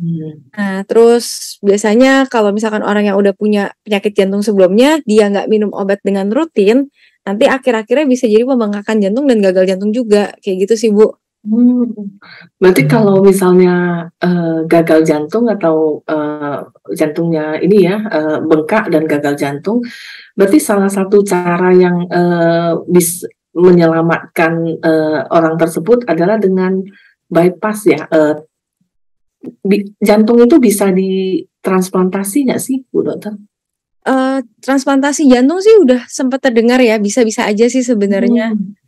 Cuman kalau misalkan kayak yang buat bypass dan lain-lain, biasanya kita indikasinya kalau ada serangan jantung. Jadi kayak yang tadi nih, yang nyeri dada tadi. Kalau misalkan pembengkakan jantung, biasanya kita ngeluarin cairan. Biasanya orang pembengkakan jantung tuh keluhannya lebih ke arah sesak napas sih Bu. Sesak napas karena paru-parunya kan kerendam. Atau enggak badannya jadi bengkak tuh kalau pernah dengar ya. Ada orang yang kakinya dua-duanya bengkak gitu. Nah itu biasanya gejala dari gagal jantung. Biasanya kalau misalkan gagal jantung yang kita lakukan adalah keluarin cairan. Biasanya kita pakai obat. Kalau misalkan kondisinya nggak sampai sesak napas banget yang perlu rawat inap dan saturasi oksigennya masih baik, biasanya dikasih obat yang bikin kencing, yang jadinya pipis mulu gitu. Nah itu tujuannya buat ngeluarin cairan biar beban jantungnya itu berkurang. Nah selain itu kayak obat-obatan pengatur tekanan darah juga ngebantu banget dalam jaga kesehatan jantung. Jadi orang-orang pasien dengan gagal jantung ada dikasih beberapa obat anti hipertensi yang fungsinya buat jaga jantungnya biar kerjanya tidak terlalu keras. Nah kalau bypass itu gimana? Jadi bypass itu bisa pasangannya sama ring nih. Antara milih mau di bypass atau di ring. Ini mainannya serangan jantung. Jadi kalau Bapak Ibu yang pernah mengalami serangan jantung terus disaranin, ini perlu di bypass atau enggak ini perlu di ring, itu biasa dilihat sumbatannya gimana. Kalau sumbatannya penuh banget dan tidak memungkinkan untuk dipasang ring di sana, ya disaranin bypass. Jadi bypass tuh apa sih maksudnya? Jadi pembuluh darah yang nyumbat itu diangkat, diganti sama pembuluh darah dari kaki. Tujuannya kan tadi kan kalau kita ngomong serangan jantung kan pipanya kan ada yang nyumbat nih. Nah, si pipa nyumbatnya ini diganti sama pipa lain yang masih bersih gitu. Nah, kalau di ring itu gimana? Jadi sumbatannya itu tadi kan plak-plaknya ada di samping gitu ya. Misalkan tadi gambarnya tuh yang sebentar ya. Gambarnya itu yang kalau lihat gambarnya yang ini udah kelihatan ya. Iya, Bu Dokter. Gambarnya tuh yang ini. Nah, kalau dipasang ring itu nanti di gambar yang ininya, yang kuning-kuningnya itu tujuannya mau dipegangin gitu, dipepetin gitu. Cuma nanti ini yang nentuin Bapak Ibu dipasang ring atau di bypass, nanti dokter jantungnya biasa udah dilakukan pemeriksaan dulu, dilihat sumbatannya berapa berat, baru disarankan, oh ya ini perlunya di bypass atau enggak ini perlunya dipasang ring kayak gitu sih Bu. Iya, iya. Kalau di apa namanya Bu Dokter, kalau di ginjal, kan kita sering mendengar, oh ada transplantasi ginjal nih, bisa ada orang yang donor dan orang itu bisa hidup dengan satu ginjal loh gitu. Kalau jantung cuma satu ya Bu Dokter ya. Iya, kalau kayak gitu berarti harus tunggu life donor Bu. Jadi yang emang orang sudah bersedia menyumbangkan organnya kalau meninggal, terus kebetulan ada permintaan untuk transplantasi, baru bisa kayak gitu sih Bu. Kalau ginjal kan enak, bukan enak ya, maksudnya kan orang bisa hidup satu ginjal gitu kan. Kalau hati justru lebih enak lagi karena kita cuma ngambil sebagian kecil dari yang lain, nanti sel hatinya dia bisa berkembang lagi gitu. Orang yang nyumbang pun dia juga akan berkembang lagi gitu. Jadi lebih mudah prosedurnya ya. Kalau ginjal juga lebih nunggu kan. Orang nyumbang ginjal ngilangin nyumbang ginjal satu gitu kan, masih bisa hidup dengan satu ginjal ya. Tetap aja mikir gitu kan. Tapi kalau misalkan ditanya aman atau enggak ya sejauh ini penelitiannya menunjukkan orang masih bisa hidup pakai satu ginjal, jadi ya nggak masalah gitu. Yang penting kesehatan secara umum harus dijaga karena kan faktor risiko penyakit ginjal, penyakit jantung sebenarnya mirip-mirip gitu. Ya balik-balik lagi ke arah tekanan darah tinggi, diabetes, kayak gitu kan. Nah kalau itunya bisa dikontrol ya otomatis sehat-sehat aja sih gitu. Ya berarti ini ya boleh dikatakan kesehatan semua organ tubuh ini sebenarnya saling berkaitan ya satu sama lain ya Bu Dokter ya. Kalau makanya mungkin kalau di orang yang mungkin usianya udah lanjut itu ya sering kalau misalnya di rumah sakit, oh sakit apa? Kadang-kadang kita banyak dengar lah ya, oh komplikasi. Itu berarti maksudnya antara organ satu sama organ yang lain itu udah banyak yang mengalami kerusakan ya begitu ya Bu Dokter ya? Iya benar, jadi kalau misalkan udah ngomongnya komplikasi ya biasa udah kena macam-macam Bu. Karena kalau misalkan orang yang emang kontrol kontrol faktor resikonya nggak bagus ya, jadi kan sebenarnya paling serem kan kalau udah diagnosisnya udah diabetes, darah tinggi, terus gulanya cenderung tinggi-tinggi doang. Biasanya kalau ke rumah sakit itu nggak mungkin diagnosisnya cuma satu gitu, jadi pasti banyak. Pasti dia datang, misalkan dia datangnya dengan keluhan sakit dada pun biasa kalau kita cekin fungsi ginjal udah nggak terlalu baik kayak gitu. Atau kalau yang udah komplikasinya mungkin lebih berat yang udah sampai cuci darah, nah itu biasa dia nggak cuma punya sakit ginjal doang nih, yang lain-lainnya juga terganggu. Jadi antar organ itu emang saling berhubungan ya. Jadi kayak misalkan ada orang yang ganggunya masalahnya itu di sakit dada, di jantung. Lama-lama kalau itu tidak dikontrol dengan baik dan dia kan akan kambuh-kambuh terus-terusan, lama-lama pompa jantung otomatis berkurang. Kalau pompa jantung berkurang, yang terjadi apa? Aliran darah ke seluruh tubuh akan berkurang kan, termasuk ke otak, termasuk ke ginjal. Jadi ya gak jarang orang yang udah pernah serangan jantung, habis itu ginjalnya rusak, kena stroke, itu gak dikit gitu, banyak juga. Dan yang tadi seremnya adalah makin muda, sekarang usianya makin maju, jadi bukan cuman yang udah usia di atas 60 tahunan doang gitu. Jadi sekarang yang di atas baru 35 tahun aja udah ada yang kena komplikasi kayak gitu. Jadi harus jaga banget dari dini gitu. Gak boleh nunggu tua baru jaga, gak boleh. Harus dari muda udah mulai jaga. Ya, Bu Dokter, untuk mungkin kita-kita dan masyarakat Indonesia yang masih awam nih ya, mungkin Dokter Angelina bisa info bagaimana kita menjaga kesehatan jantung kita dan berapa lama sekali kita mesti melakukan pemeriksaan ke klinik atau ke rumah sakit, check up dokter jantung kita masih sehat nggak gitu. Itu mungkin mesti lebih aware kalau cewek usia berapa ke atas, kalau cowok mungkin usia berapa ke atas udah mesti lebih aware dan melakukan pemeriksaan rutin ke klinik atau rumah sakit itu mesti berapa lama sekali untuk memeriksa kesehatan jantung kita. Terima kasih Bu Dokter. Iya, jadi kalau misalkan cara-cara menjaganya, kalau misalkan cara menjaga kan sesuai yang tadi ya, kita harus jaga makan sama olahraga.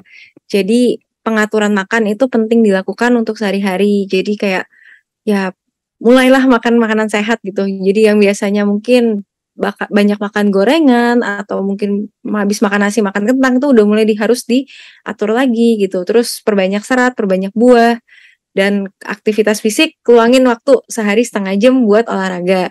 Nah, kalau untuk medical check up sendiri sebenarnya kalau misalkan orang yang nggak ada risiko apa-apa setahun sekali cek masih nggak apa-apa. Tapi kalau misalkan udah usia makin lanjut ya kalau bisa lebih rapat kayak 6 bulan sekali ya itu dicekin aja. Nah, kalau misalkan Bapak Ibu yang emang udah punya darah tinggi atau diabetes, apalagi diabetes ya, kalau bisa sih lebih ketat lagi gitu. Perlu periksa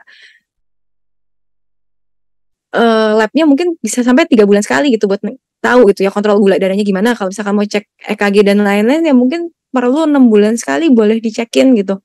Dipastiin semuanya aman.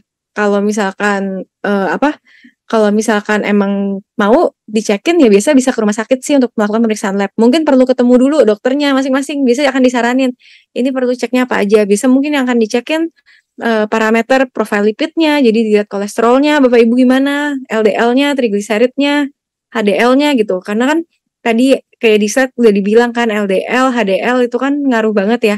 HDL-nya nggak boleh kerendahan, LDL-nya nggak boleh ketinggian.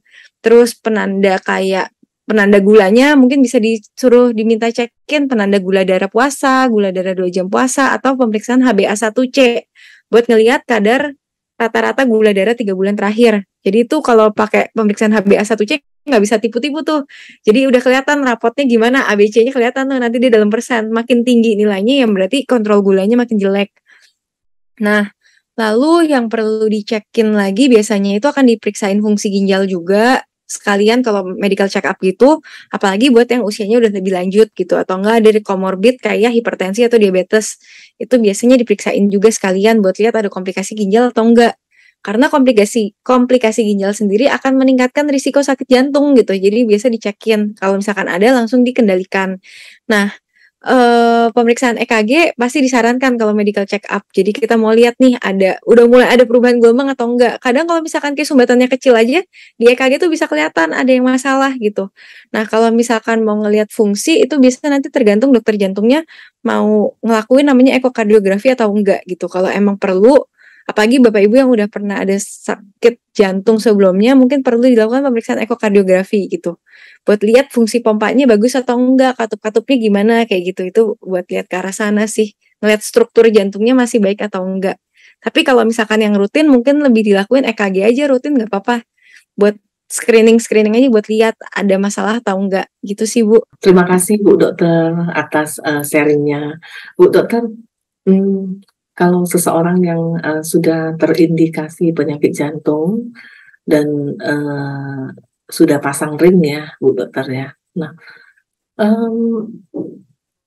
ya sebenarnya mungkin dari rekam medis, mungkin dari pasien-pasien rumah sakit juga ya Bu Dokter ya. Nah, seseorang yang sudah pasang ring dan sudah pernah terkena serangan jantung itu ya Bu Dokter ya. Apakah maksudnya tetap bisa panjang umur Bu Dokter? Maksudnya ada penelitian sampai situ nggak Bu Dokter? Maksudnya ini kan sangat penting juga supaya pasien-pasien yang terkena penyakit jantung itu bisa punya optimisme juga ya, psikologisnya juga positif ya. Itu kan sangat penting juga ya Bu Dokter ya untuk kualitas hidupnya ke depan ya, bahwa ternyata sudah terkena penyakit jantung atau sudah pasang ring juga kalau misalnya bisa punya pola hidup yang baik itu juga ternyata bisa masih hidup lama loh atau panjang umur loh. Maksudnya ada riset seperti itu, sudah ada riset seperti itu dan ada ininya nggak Bu? Ada catatannya nggak Bu? Terima kasih Bu Dokter.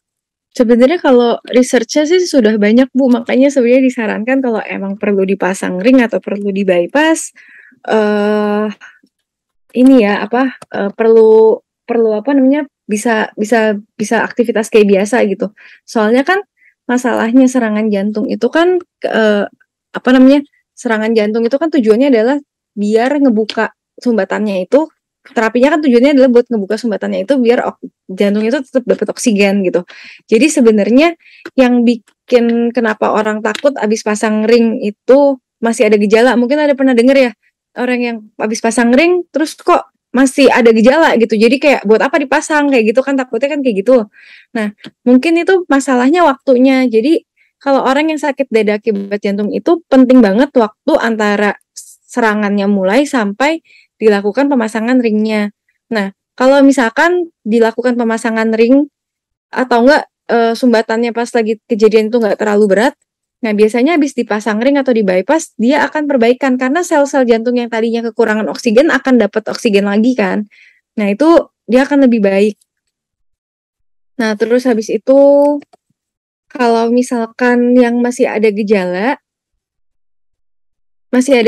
bisa aja ditimbulkan karena waktu antara pemasangan melakukan tindakannya itu sama serangannya itu udah terlalu lama. Jadi udah ada sel-sel jantung yang udah keburu rusak gitu. Karena sel jantung itu nggak kayak sel hati yang bisa memperbaiki diri sendiri. Sel jantung itu lebih ke arah kalau udah rusak dia akan rusak terus gitu. Jadi kalau misalkan udah mati dia nggak bisa perbaikan lagi. Kalau dia masih sakit dia masih bisa perbaikan. Tapi kalau udah mati dia udah nggak bisa perbaikan lagi. Intinya kalau misalkan dia si sel jantung itu kan tujuannya kita pasang ring sama bypass itu tujuannya adalah mengalirkan darah ke jantung. Jadi kalau misalkan kita baru serangan, sel otot jantungnya ini mungkin belum mati nih, cuman masih kekurangan oksigen doang. Nah, begitu dibuka aliran darahnya, pipanya diberesin, darahnya bisa masuk, oksigennya bisa masuk, daerah yang kekurangan oksigen itu dia akan mengalami perbaikan.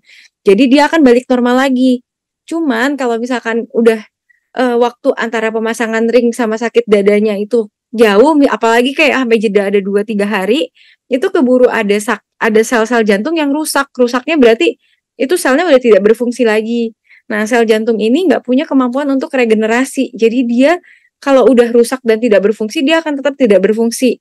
Nah, makin banyak sel jantung yang tidak berfungsi, otomatis pemulihan jantungnya akan terhambat. Jadi masih ada gejala-gejala sisanya itu juga bisa. Makanya mungkin ada orang yang punya concern gak mau dilakuin bypass lah atau misalkan gak mau dilakuin pemasangan ring lah karena takut ada gejala sisa. Nah, kayak gitu itu kalau misalkan dia udah kelamaan. Nah, tapi masalahnya kalau udah lama pun perlu dipasang lagi atau enggak ringnya. Kalau misalkan nggak dipasang, daerah yang makin rusak itu makin banyak. Jadi otomatis gejalanya itu akan semakin lama semakin berat. Jadi makanya walaupun udah lewat beberapa hari pun tetap disarankan untuk dipasang agar nggak memperburuk kondisi jantungnya sendiri. Kalau misalkan datanya sendiri sebenarnya ini udah ada beberapa penelitian sih Bu yang laporin kalau misalkan emang dia udah ada kok yang bisa tetap hidup sampai di atas 70-80 tahun gitu dengan riwayat pemasangan ring sebelumnya. Tapi ya itu faktor risiko sakit jantungnya juga tetap harus dikontrol karena kan nggak lucu ya kalau misalkan dia udah nih begitu sakit jantung langsung pasang terus udah enak, udah badan udah bagus, tapi faktor risiko lain-lain tidak dikontrol. Kan jantung itu pembuluh darahnya nggak satu, ada banyak. Jadi kalau misalkan kita bisa kontrol faktor risikonya, penyumbatan di tempat lain-lain kan bisa dicegah untuk dibuat gitu. Jadi otomatis harapan hidupnya akan lebih meningkat gitu. Kalau misalkan habis pasang ring terus dia faktor-faktor tadi itu masih tetap ada, ya akan kambuh lagi di tempat lain gitu. Bisa aja atau enggak bisa aja di dalam ring yang udah dipasang atau di daerah pembuluh darah yang udah di bypass itu bisa timbul lagi sih. Tapi ya gitu, yang penting jaga faktor resikonya harus dikendalikan dengan baik gitu Bu. Suaranya belum ya Bu? Ya, thank you Bu Dokter atas penjelasannya. Bu Dokter, bagaimana dengan orang yang terkena penyakit autoimun ya Dokter ya? Apakah penyakit autoimun itu juga bisa merusak organ vital, salah satunya contohnya seperti jantung? Terima kasih Bu Dokter. Bisa aja sih Bu sebenarnya karena di autoimun itu kan dia kan prosesnya peradangan ya. peradangannya kadang kan ada yang seluruh tubuh gitu ya. Jadi bisa aja kalau misalkan itu terkena di pembuluh darah dari jantung. Jadi kalau misalkan proses peradangan itu kalau di pembuluh darah, dia akan ngerusak pembuluh darahnya. Nah, respons pembuluh darah kalau rusak itu apa? Jadi responsnya itu kayak ibaratnya ada luka di kulit. Kalau luka di kulit kan jelas ya kelihatan ya. Kalau misalkan kita luka nih di kulit, nanti kan dia akan nutup sendiri gitu ya, akan Iya. ngebentuk ada jaringan coklat-coklat nutup. Nah, ini terjadi juga di pembuluh darah. Kalau misalkan ada yang ngerusak di pembuluh darah kita, baik itu karena infeksi atau karena proses autoimun, nah itu nanti bisa ngebentuk kayak coklat-coklat itu di dalam pembuluh darah. Kalau misalkan tuh kan ibarat pipa, dia ngebentuknya di dalam, otomatis itu jadi sumbatan kan.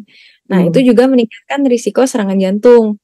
Nah, biasa pembuluh darah apalagi yang sering kalau di autoimun, biasanya kenanya ke ginjal juga. Prosesnya mirip-mirip kayak gitu tuh, akhirnya terjadi kerusakan di ginjal. Kayak gitu sih, Bu. Iya, iya. Berarti kalau misalnya ya autoimun itu misalnya ngerusak kan peradangan, merusak jantung. Nah, itu bisa ini nggak di-fix nggak, Bu Dokter? Atau udah ibaratnya udah diperbaiki juga dia akan merusak lagi organ tersebut karena kan dia autoimun. Itu bagaimana, Bu? Kalau penanganan penyakit jantung pada pasien autoimun. Terima kasih. Jadi kalau autoimun sebenarnya nggak tentu semua autoimun nyerangnya sel jantung, tergantung autoimunnya itu terhadap apa. Kalau misalkan autoimunnya yang emang nyerangnya ke selnya pembuluh darah, kan autoimun kan dia harus ada sel tubuh nih yang dianggap abnormal gitu, atau bagian dari sel itu yang dianggap nggak normal. Nah, kalau misalkan kayak gitu, biasanya orang-orang dengan autoimun akan dikasih obat-obat yang menekan sistem imunnya sendiri gitu. Diharapkan dengan dikasih obat-obatan ini, penyakit-penyakit gangguan organ itu tuh bisa hilang, termasuk jantung gitu. Jadi dengan kendali autoimunnya, jantungnya pasti akan lebih terkendali gitu sih. Kalau misalkan masih tetap ada masalah di organ-organ lain termasuk jantung, berarti mungkin kendali dari penyakit autoimunnya ini yang belum beres gitu. Jadi itu mungkin nanti obatnya akan diganti lagi atau ditambah gitu. Jadi obatnya banyak gitu buat autoimunnya gitu sih, Bu. Oh iya, ya terima kasih Bu Dokter. Ya, kalau menurut survei ini ya Bu Dokter ya, dan saya baca juga dari newspaper dan sosmed ya. Kalau tidak salah, dikoreksi ya Bu Dokter ya, kalau misalnya informasi saya salah ya. Nah, penyakit jantung itu lebih banyak menyerang para pria ya daripada wanita ya. Wanita juga ada, tapi persentasenya itu banyak terjadi serangan jantung di pria.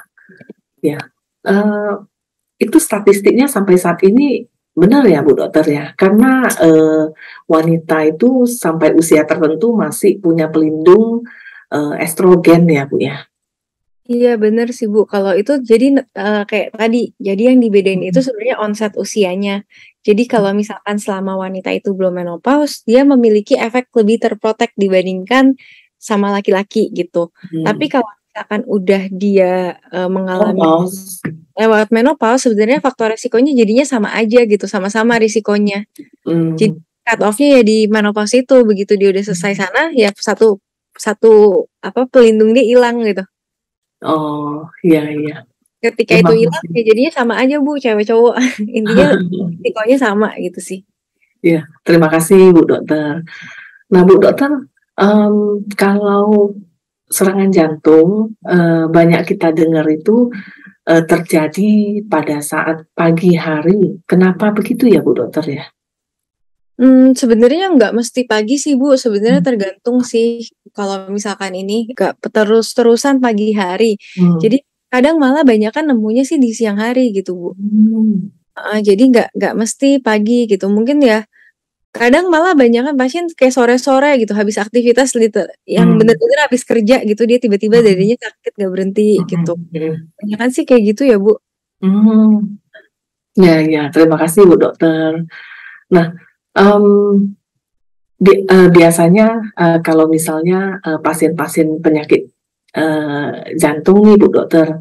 Nah, bagaimana mungkin saran-saran atau tipsnya untuk mereka mengelola stres ya, Bu Dokter. Kan misalnya kalau seseorang yang sudah terkena penyakit gitu ya, pasti punya kekhawatiran atau ketakutan. Kalau sudah terindikasi, apalagi penyakit berat, mungkin salah satunya penyakit jantung gitu ya. Aduh, udah mungkin bayang-bayang atau ketakutan atas kematian itu pasti ini ya, tinggi ya, maksudnya pasti cemas gitu ya.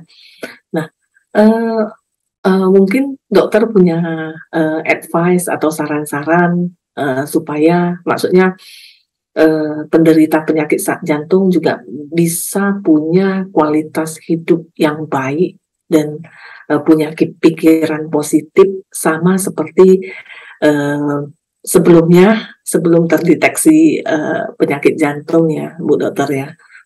Mungkin Bu Dokter bisa memberikan sedikit advice yang bisa cukup membantu. Terima kasih.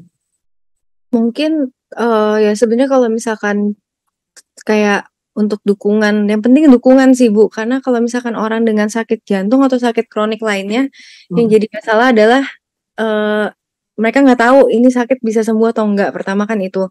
Terus mereka nggak tahu ini akan kambuh lagi atau enggak. Terus yang ketiga yang jadi problem adalah mereka ngeliat obatnya kok banyak banget dan harus diminum tiap hari.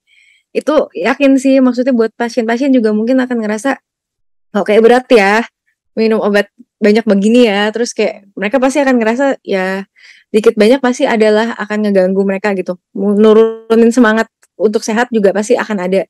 Nah untuk itu yang penting sebenarnya dari pasien sendiri emang harus punya keinginan kuat untuk sembuh, dan penting untuk punya peer group gitu, atau punya kelompok-kelompok orang-orang yang sekeliling dia ngedukung dia untuk sehat gitu.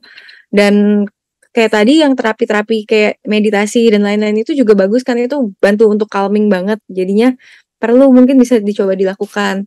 Nah selain itu juga dukungan keluarga itu yang penting banget, jadi keluarga juga nggak boleh ikutan capek buat nyemangatin orang ini agar tetap sehat, karena banyak banget yang keluarganya juga cuek, akhirnya pasiennya ngerasa dia berjuang sendiri gitu, padahal ya kan kalau satu sehat kan semuanya akan sehat juga gitu. Kalau dia bolak-balik sakit kan keluarga yang lain juga akan lebih repot gitu. Jadi sama-sama kita dukung anggota keluarga kita agar bisa sehat bareng gitu. Terus ya mungkin pendekatan, apalagi kalau misalkan dia udah kayak misalkan penyakit-penyakit yang lebih berat ya, atau gagal jantungnya udah berat banget, atau ada penyakit-penyakit yang lebih lanjut kayak kanker dan lain-lain, pendekatan spiritual mungkin perlu diambil. Jadi kayak ya ibadahnya gitu gimana harus dijaga.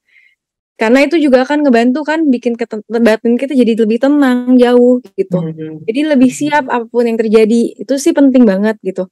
Yang jelas kalau dari pasien sendiri kita harus bisa menerima ya. Maksudnya ibaratnya ini sakit nih.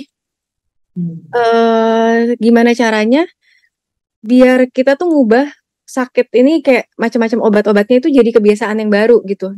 Jadi biasanya mungkin kita pagi hari bangun langsung kerja, mungkin nanti itu diselipin jadi oh iya sebelum kerja harus minum obat yang lebih teratur gitu.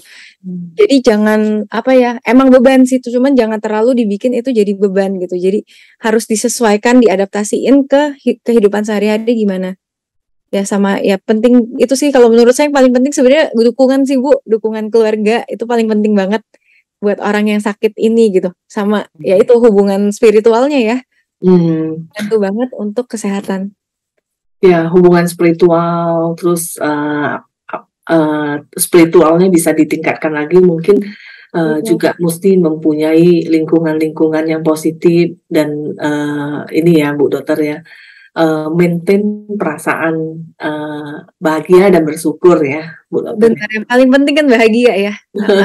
Bersyukur karena masih bisa diizinin hidup lagi gitu, masih kalau sakit kita masih bisa ngapain gitu kan. Iya. Ada orang-orang sekeliling yang bareng sama kita, itu paling penting sih. Benar. Iya, benar Bu Dokter. Ya, terima kasih Bu Dokter atas penjelasannya. Nah, Bu Dokter, Kalau seseorang yang, sudah terkena, serangan jantung atau penyakit jantung, untuk pola makannya Bu Dokter, heeh, tadi kan, lifestyle-nya, kita udah, Bu Dokter udah, sharing ya bahwa kita harus, tetap, hidup berbahagia, terus, memelihara perasaan tenang dengan, meningkatkan, spiritual atau ibadah kita gitu ya, heeh. Nah, sekarang tentang makanan nih Bu Dokter, heeh, pola makan. Nah, seseorang yang, sudah terindikasi penyakit jantung itu, apakah, ada saran untuk, vegetarian itu lebih sehat atau masih boleh omnivora Bu Dokter? Maksudnya, eee makan daging dan lain-lain juga masih boleh gitu, heeh, mungkin, dokter bisa memberikan advice-nya. Terima kasih Bu Dokter. Iya, jadi sebenarnya makanan sih yang disarankan sebenarnya seimbang ya. Maksudnya tetap daging harus ada yang masuk karena daging itu kita tujuannya ngambilnya proteinnya sebenarnya sih itu. Cuman kalau misalkan emang ada yang, maksudnya dalam ibadah tidak vegetarian gitu, ya berarti ya sayur aja ya nggak apa-apa. Kan, kayak protein gitu mungkin kan kita bisa pakai suplementasi, masih bisa.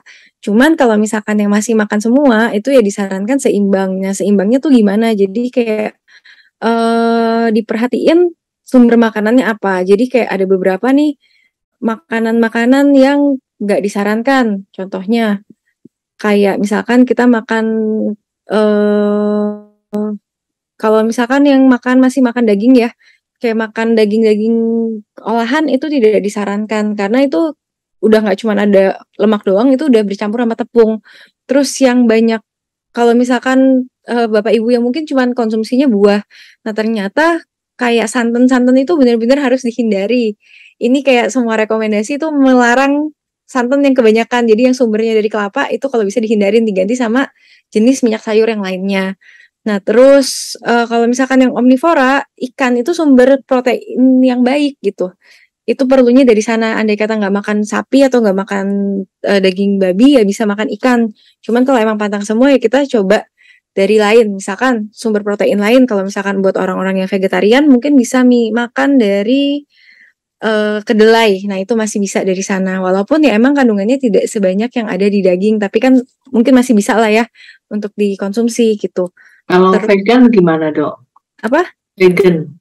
Iya Bu, jadi kalau vegan cobanya makan dari ini aja, dari apa, dari, kacang-kacang kedelai. Nah itu masih bisa tuh, ya kan buat ngekompensasiin. Biasa kalau misalkan masih diperbolehkan makan telur gitu ya mungkin bisa dari sana, cuman kalau emang nggak boleh sampai telur juga ya berarti bisa coba makan dari kedelai proteinnya, gitu. Sayur sih ada protein, cuman emang nggak sebanyak kayak dari yang hewan gitu. Kalau protein kita emang saranin dari hewan, tapi kalau lemak kita saraninnya dari sayur karena lebih bagus gitu.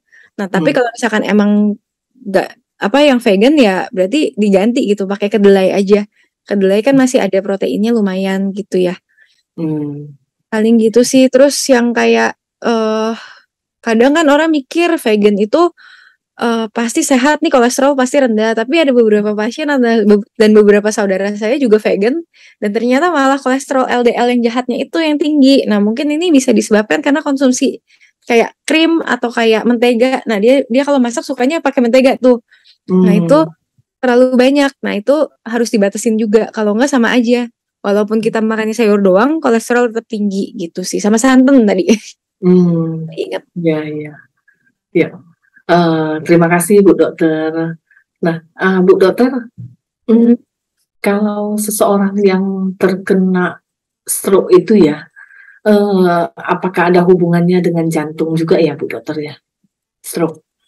Iya Bu, jadi stroke biasa kita lihat nih sebabnya apa nih. Kalau misalkan stroke ada yang berhubungan sama jantung. Jadi ada orang stroke, kalau misalkan stroke-nya penyumbatan terus dia luas, biasa kita curiga di jantungnya takutnya ada kayak semacam trombus. Jadi di ruang jantungnya tuh ada macam kayak ada macam apa ya istilahnya ya, batu gitulah di itunya, terus nanti kerikilnya tuh lepas.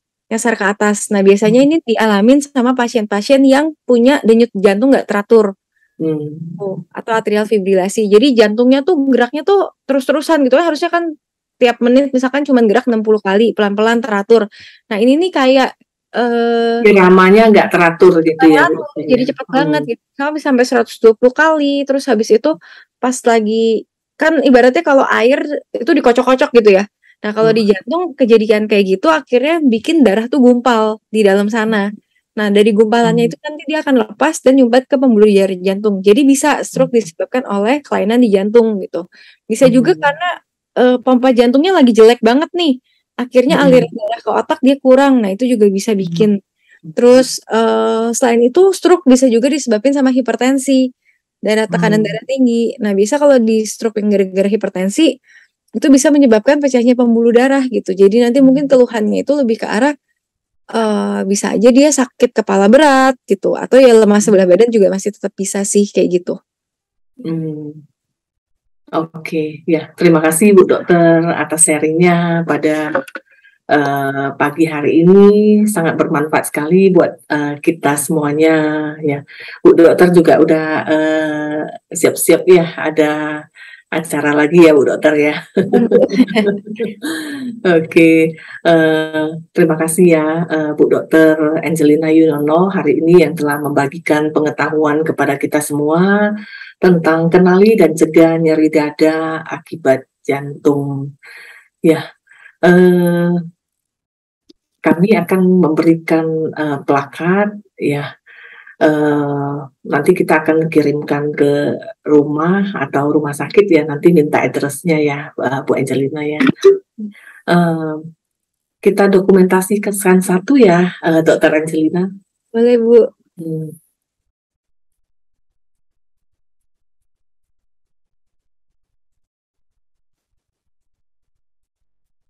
Oke. Ya, thank you ya Bu Dokter ya. Thank you atas sharingnya.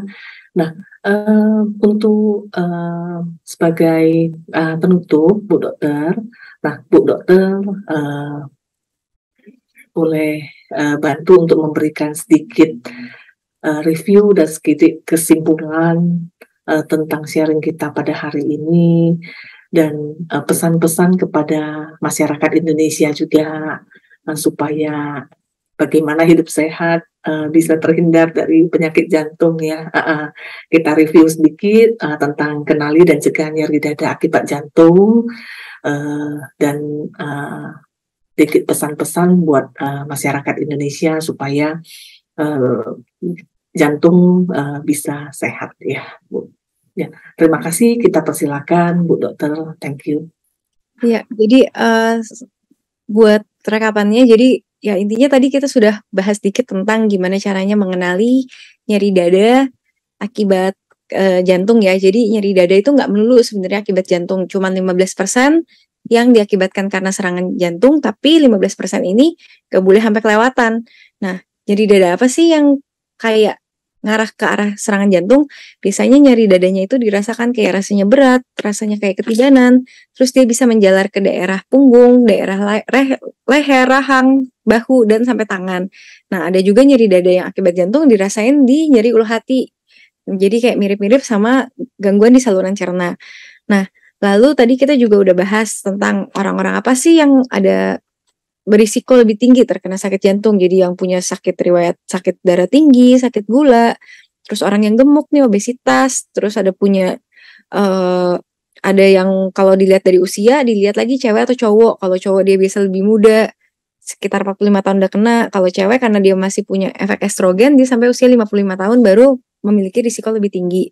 Selain itu pola hidup ngaruh banget ke risiko serangan jantung. Jadi misalnya makan yang cenderung banyak tinggi karbohidrat atau tinggi lemak, terus dia cenderung malas gerak, aktivitas fisiknya kurang, serta waktu istirahat yang kurang juga bisa bikin meningkatkan risiko serangan jantung. Jangan lupa stres juga pengaruh ke serangan jantung ini.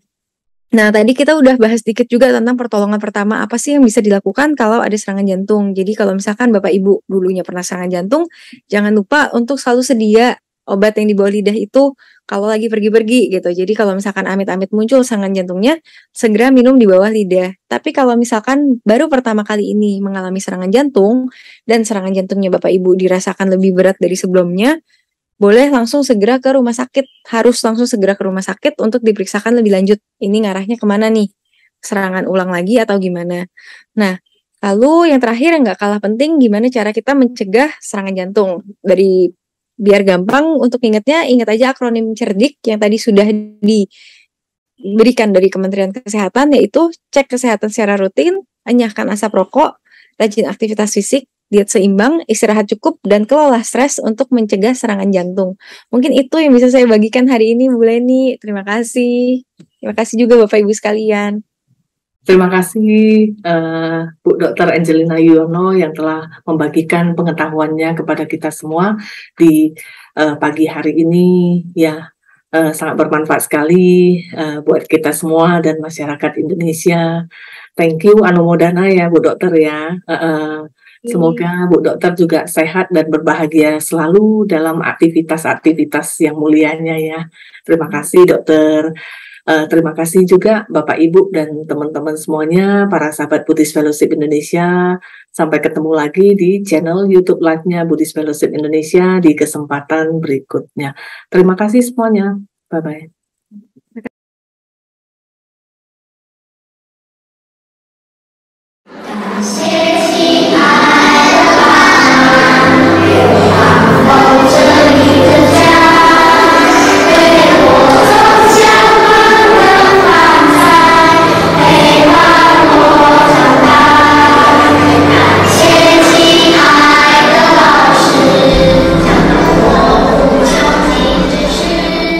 Nama saya Apan, saya berumur 10 tahun, kelas 4 SD Asoka.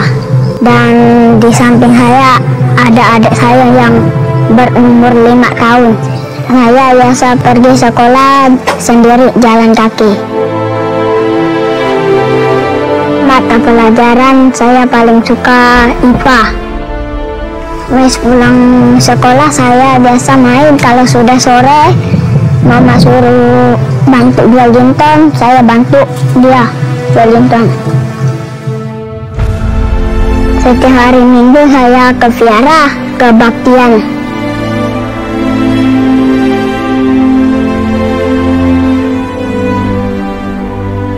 Pekerjaan mama saya menoreh karet. Biasa dia pergi jam 5, pulangnya jam 11 siang.